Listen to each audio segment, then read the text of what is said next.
Gilbert and Sullivan's masterpiece, The Mikado, is no more about Japanese culture than Finding Dory is about aquatic culture.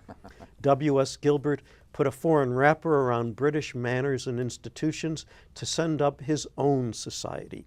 It has long been understood that the foreign elements of the Mikado are just a veneer and that the satire is local.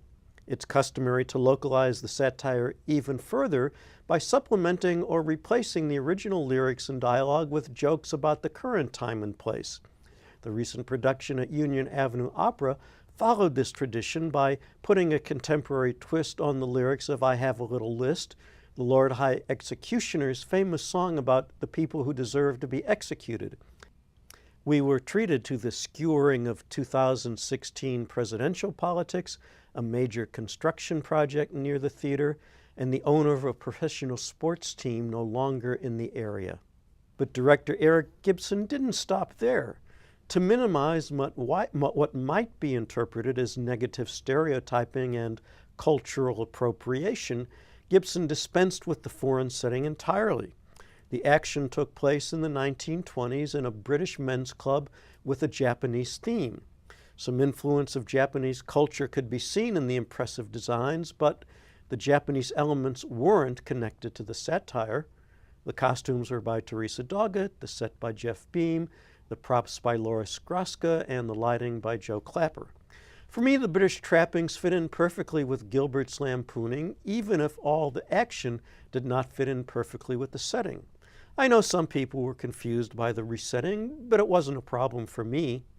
Musically, this was a very satisfying Mikado with fine conducting by Scott Schoonover, skillful playing by the Pit Orchestra, and enjoyable singing by Andy Pappas as Coco, Zachary James as the Mikado, Melissa Parks as Kadisha, E. Scott Levin as Poobah, Nicholas Ward as Pishtush, Drake Dantzler as Nanki-Poo, Karina Brassis as Yum Yum, Elise Labarge as Pity Sing, and Gina Malone as Peep-Bo.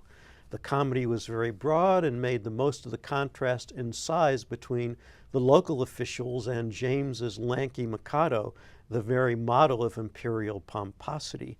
On opening night, I did have some trouble understanding the spoken dialogue, which I took to be the effect of an unfamiliar resonant acoustic on performers chosen for their voices rather than their acting. But a very knowledgeable opera goer who saw the second performance as well as the first told me that Friday's problems with diction were gone on Saturday. I believe him.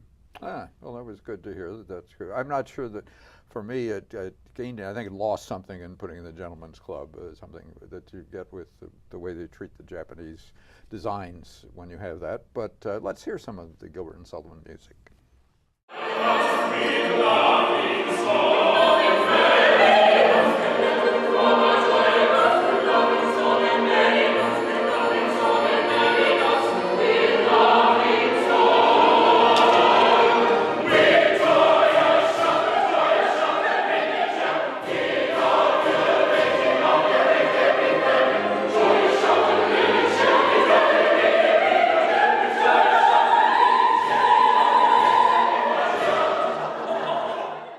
Hey, thanks for watching. Click here to subscribe and check us out on Facebook.